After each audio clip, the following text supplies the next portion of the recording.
at us and telling us how much evidence he, in fact, did have. Drum roll. Yes. Drum roll, please. The judge gave his team the ability to file an amended claim. And did he do it, girl?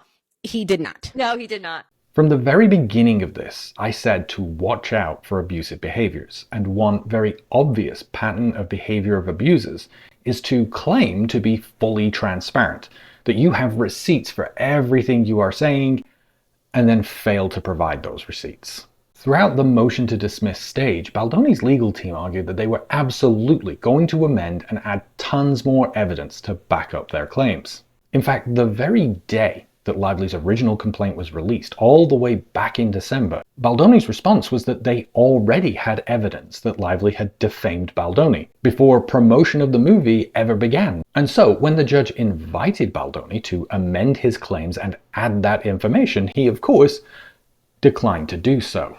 And when the judge dismissed the majority of Baldoni's claims for not having any evidence to back them up, he again invited Baldoni to amend his remaining breach of contract claims and to provide the contract that Baldoni claimed Lively had breached. So of course he again declined to do that. Meanwhile, Baldoni has throughout this process continued to make accusations of very serious crimes: extortion, blackmail, defamation, theft, wiretapping.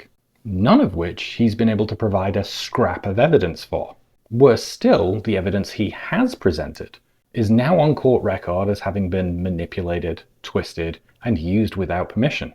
Another abusive tactic that I've talked about before is abusers only coming clean and showing receipts once you show yours first. My ex told me she would absolutely come clean about cheating, but only after I showed her everything I knew about first. Obviously not wanting to confess to more than she had to.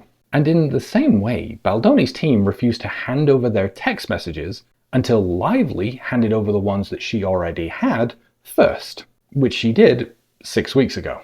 And yet, Baldoni's team then tried to claim they had complied with the deadline for substantial completion of document production, despite failing to produce reams of communications they are already known to possess. Trying to claim that you have handed over all of the receipts while the other party has proof you very much did not shows that Baldoni's team are not being truthful yet again. Which is even more damaging after you made a public announcement about how transparent you were going to be. Every single message. It's disrespectful to the other person, showing that you think you can outwit them or that they're too dim to notice your obvious fraud. It's also deceitful, but ultimately it is deeply manipulative behavior that would not be necessary if there was nothing to hide.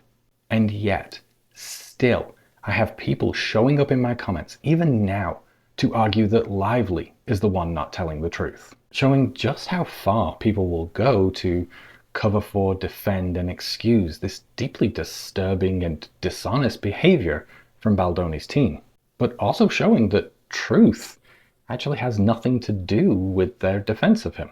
Unfortunately for them and for Baldoni's team, lying to a court has consequences. Baldoni is now facing the possibility of sanctions, damages, and fees for millions of dollars. But regardless of what happens in court or on the docket, there will still be an army of people ready to defend him, reminding us all here that the real conversation is not whether an abusive man did or did not tell the truth, or is continuing to try to manipulate us, but that it is his victim who is the liar, always, no matter what.